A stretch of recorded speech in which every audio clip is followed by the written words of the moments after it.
بەناوی خوای بەخشندەی میهرەبان ئازیزان لە هەر شوێنێکن سڵاو ئاشتی پەروەردگارتان لەسەر بێ داواکارم لە پەروەردگار خوای گەورە تاعەت و عیبادەتی گشتایەکمان قبول بکات و ڕۆژەی گشتایەکمان قبول بفەرمێت ئینشاء الله.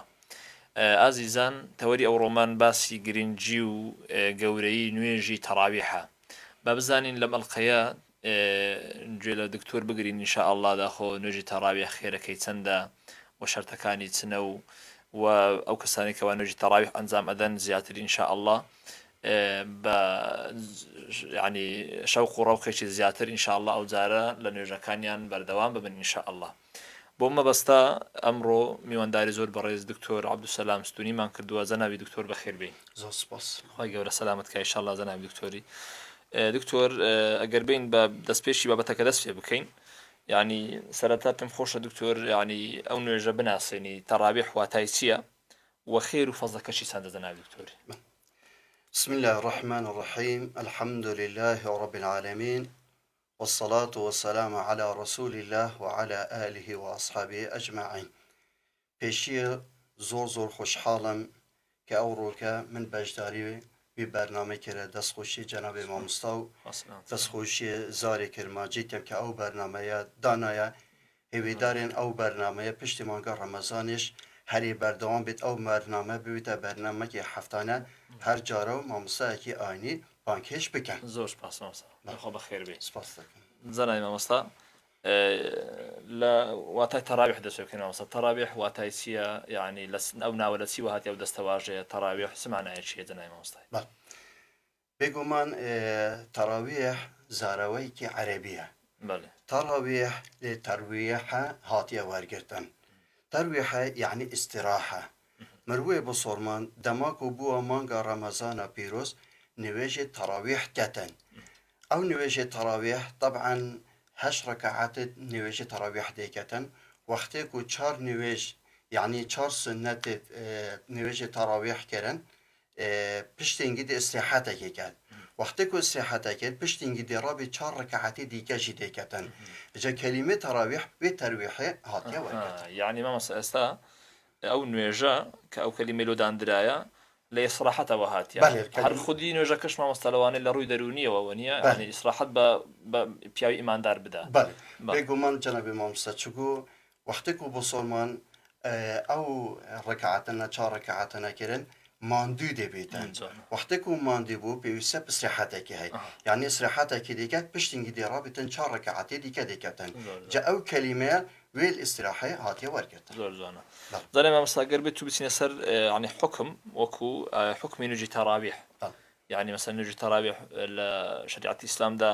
واجبە سنەتە یان سنەتەکە دەرەجەکەی چەندە؟ زۆر سنەتەشی زۆر بەخێرە یان هەندێک خەڵک ئیهمالی ئەکا مامۆستا یان ئەبینی هەر جۆی ناداتێ ئەسڵەن بە عادەتیشی وەرگرتیە. ئایا حکمەکەی چ جەنابی مامۆستای؟ بەڵێ بێگومان شریعەتی ئیسلامیدا مە چەند جورە نوێژێت هەی. هەندێک نوێژ مەیەت هەی فەرزە و هەندێک نوێژ مەیەت هەی سنەتە. نوێژێت فەرز مەسەڵەن دەبێتی نوێژە سپێدەیە، نوێژە نیروە یا ئێوار یا مەغرب بە عەیشایە. ئەمما نوێژێ سنەتش وەکو سنەتێت گەتوان نوێژێت فەرز مێت هەی. مەسەڵەن نوێژە دەست نوێژەیە، نوێژە ڕۆژهەڵاتەیە، شەو نوێژەن و نوێژە تەراویحژی زمنی وان نوێژێ سنەتدایە. چونکو ئەگەر هاتو ئەمبەرێ خۆ بکەینێ مروێ بە سۆڵمان دەماک و بووەش یەکەم شەوە مانگا ڕەمەزانە پیرۆز وێ سنەتێ دەیکەتن. دایکە عایشە دیێڕیتەوە بێژی پێغەمبەرە صلی الله عليه وسلم شەوە یەکەمین ڕابێ نوێژە تەراویح کرد. بووە شەوە دووەمین خەڵکێکی زۆر هات گەر پێغەمبەرە کرد صلی الله عليه وسلم. بەڵێ هەل مزگەوتێ یعنی هەم شەوە یەکەمین خەڵکێکی زۆر گەر پێغەمبەر نوێژ کرد، شەوە دووەمین خەڵک زیاتر هات. بەڵام شەوە سێیەمین و چارەمین پێغەمبەری من صلی الله عليه وسلم نەهاتە نوێژە تەراویح. فلما أصبح وەختێک و بووە بەیانی ڕۆژە پاش دەستپێدا پێغەمبەر صلی الله عليه وسلم گوتە سەحابە هەنگزانم بوو چ ئەس نەهاتم.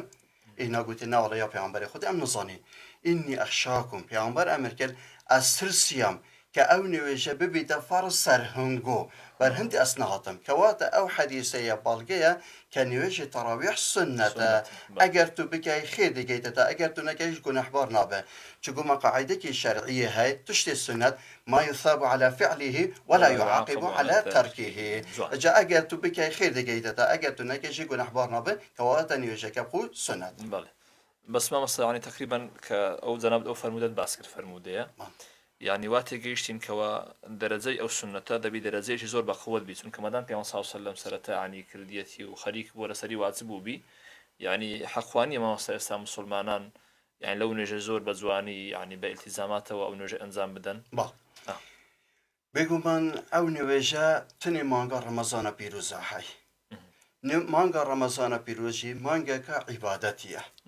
يعني أو صلاة مثلا خداي رب العالمين أو تمنى دائما كأن بشين زيادة عبادة وطاعة رب العالمين كان يعني أم هوني ونينا كآية صلاة كتير مانغا رمضان بيروسيا خدنا يا باش يا خير ويا جوان أويا هیچ بصرمانك بخير ودرفتي دسخونا كتن چون لواني بو مانغا رمضان صلاة دهاتو لواني أب كسي بمريتن مادام پیغمبر ما صلى الله عليه وسلم حريص بيا سر بالسنة مادام صحابة پیغمبر كريا مادام تابعين كريا إدي أواز تشتكي الشرعية بصرمان بالسنة بلا دسخونا كتن زلمه مستا دي استا تقريبا اما لبر اوي الحمد لله هم مزيوتا كان تراويح انزام ادري يعني لا يخلشي او فكره دروز بو تراويح وابسته بنوجي عشاء ايا كاتي نوجي تراويح ما مس اكريك ابراك زور خلق بني بسياره كريمه مس والله امن بيرانقيش دغ ما مس تراويح بكم نوجي عشاء تو تراويح كانوا لي فوتان ايا الى دبي لباش نوجي عشاء تراويح بكم مس كاتكي او وقت يعني اتواني مثلا تاخير تريبكي بگو من هر نویجه که حکم خوی های ام برای خوبی که نویجه تراویح جی حکم خوی های کاتی وی کنگیه کاتی نویجه تراویح پشتی نویجه عیشه تیتا دست بکرن یعنی مروه بصرمان اگر هاتون نویجه عیشه کرد یعنی وقتی نویجه تراویح یا حتی کو کنگی حتی کو بانگی سپیده يعني وهم مزالي هي بله او مذهبي ما كمذهب امام الشافعي رحمه خدا عليه بيتن بيجيت النواج التراويح حتى كو بانجس بيديشت مينيتن قالك فقهاء ديك وكل الحنابلة وحنفية بيجن يا باش اويا نجاتا حتى كو نيوكا الشوي بلام يا باش يا خير وجوان اويا مروي بصومان بشتي نواج عايشة والسنة بخوبكتون واجري حاصل بكتن زور ما مصطفى زلمه مستستا عدد ركعات كانت التراويح شيء لسره يعني عندك خلق عليه بسوتاره وعندك كريم يعني عادة لكردستاني يصدق رأينا ما مصطفى عندك كريم بسوسيو أي ما مصطفى يعني أويك يستا أمريكين تواوا ما مصطفى يصدق كين أوي مسجد كردستان تتكلم كي ينظر ركعاته يعني موجب الشريعة الإسلامية أول همو درسترا راسترا برچه چگو سوالا دای که عایشه هاتیه کرن گوتی آیه پیغمبر صلی الله علیه و سلم و رمضان و غیر رمضان آیه چند رکعت کنه دای که عایشه بجی ما يزيد پیغمبر صلی الله علیه و سلم في رمضان او في غیره يعني مانگا رمضان پیروز و غیر مانگا رمضان پیغمبر خود صلی الله علیه و سلم 11 رکعت زیاتر نکریه کواتا نویجه تراویح 8 ركعات وبشتي هنجيجي 3 ركعات جي ويترا او ينصر ركعات اول همويه درسترا راسترا شكو بالقما او حديثه دايك عايشه زوان ما مسا ادي ما مسا ويترا كان سما 8 ركعات تراويح هي وتري شي لقل ده اي او وترا وباشا لقر مانجي مثلا لقى تراويح بكري يعني تاخير بكري عند خلق بين لمزقوتي تو سلامي اديوا كهرس لو وترا كان بكي خلق عند خلق استدري ما مسا وترا كان ناكات ايوه باشا لقر تراويح بكاتيان تاخيري بكات تا بانجي سبيني جي داخيا عندك بصرمان وقتي كو تراويح كر 8 ركعات كرن بو وتري دهيلي توا بو بشتي شاوني وجا بيقومان او خلاف السنه او موافق السنه هنا شكو پیغمبر امریکا صلى الله عليه وسلم اذا صلى مع الامام حتى ينصرف بجيتن هر كسي نواجه تراويح بكت قل إمامه أما كادنجي حتى ينصرف حتى كو إمامش تواو بيتن او کسی ویترید کتن گل امام تواو نابیتن پیش امام تواو بیتن پیامبر امریکا صلی الله علیه وسلم بجید اگر هاتو تا او نویشنه کرن حتی ینصرف الامام حتی که امام تواو بیتن بجید رب العالمین بوده ویش شوی همه دی عبادت حساب گتن هر وکو فکأنما توی نو نویشیده بونمونه بانگ مغرب حتی که بانگ سپیده یعنی توی نو نویشیده برچه واسه چه واسه اگر هاتو تنویش تراویح و ویتر تا گلی کرن گل امامه بلام اگر هاتو تا او ویتریه نکر او خیره قیام اللیل کامله بوده حساب نابیده پاداش تیلی دست دی امام پاداش تکت لی دست دی نقصان بیتن بله زنا امام تقريبا نوجي تراويح زور خلق ايكا بزمعتيكا يعني لبروي هم وهم مرتاح ترى وحزكاش لبي زياد ترى ما يعني او نوجا بزمعت بكري باشتران بتني ما يعني بتاك بكريان بزمعت طبعا هر نوجك وكو مثلا بيجي نوجي تراويح یا نوجي فرض جماعت خيرك زيادة برچه چگو پیامبر میگه صلی الله علیه و سلم بجي صلاة الجماعة أفضل من صلاة الفرد ب27 درجة نویج جماعت یا نویج تنه 27 درجه فرق هاي لیره دا اگر هاتو درسته او نویج تنه بکی و جماعتش بکی بالام اگر تو نویج جماعت بکی 27 درجه تو دی زیادتر ورگره عبدالله خدا لی راضی بیتن بجیتن جاره که من نویجا عیشه نکر جماعت بجی کابرا یک هاتا مالا من بجیت اجی بی و مشغول بون على اساس او میوانه بجیتن اش مشغول با میوانه خواه حتی وقتی که او میوانه چوا وقتی که چوا من فکر کرد من گوی من تشتکی بیر کرده آیا من تشتکی من نکریا بجی وقتی که بیرا من هاتا من نویجا عيشة من جماعات نكرية بيجيت منش قلت والله بيعنبر أمريكا صلى الله عليه وسلم صلاة الجماعة أفضل من صلاة الفرد ب27 درجة شاو از الشيم 27 درجة قربو كما از دي رابم يعني 27 نويشت عيشة ديكا دوباره ديكا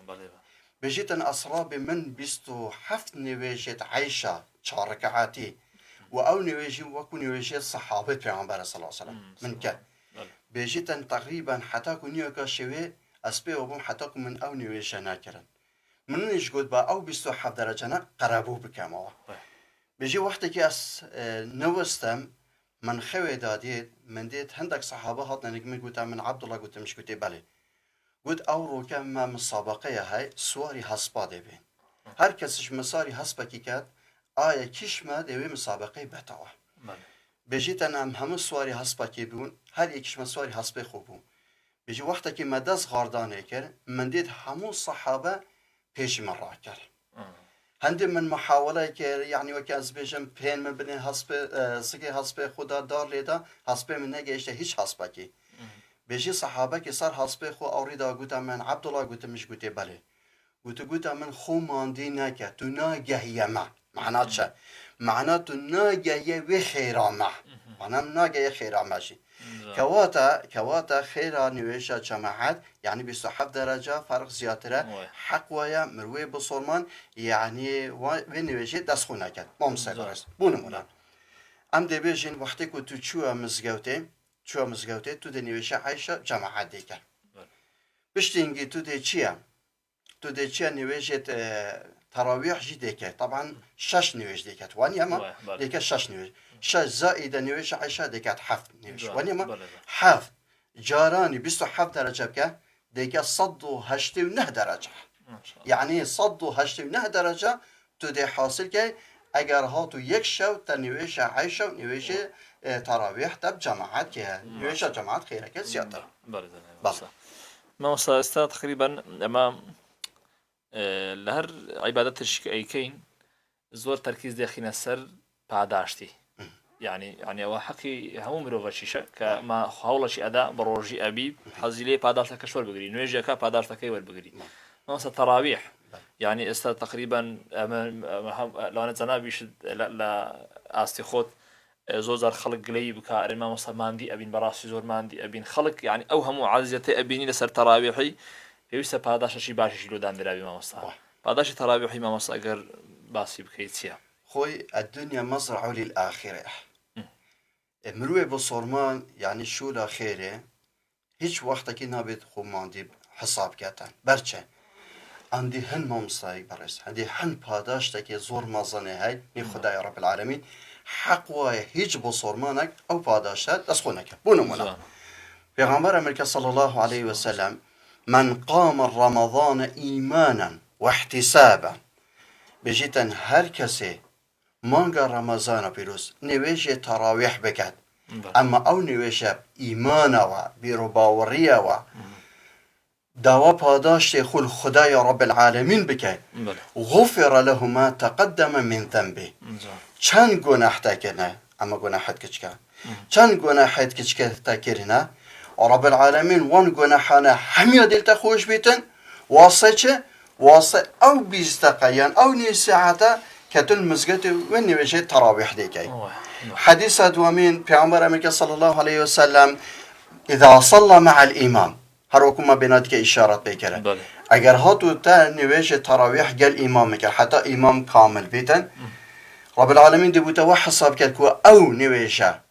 كو او شو حل مغرب حتى كو بونجس بده كوتي عبادت خودت كاي ما شاء الله حديثك ديكا پیغمبر صلى الله عليه وسلم امركتن بجيتن إن الله فرض عليكم الصيام بجي رب العالمين مانغا رمضان سر هنگو يا فرض كره